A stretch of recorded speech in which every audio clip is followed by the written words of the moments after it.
Here I'm showing a alternate route for steaming a neck off for a neck reset.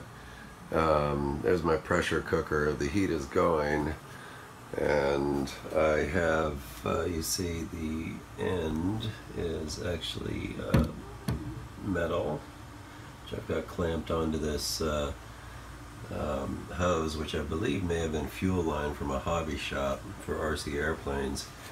I peeled back the trim on the back of this guitar and drilled a hole down into, where am I?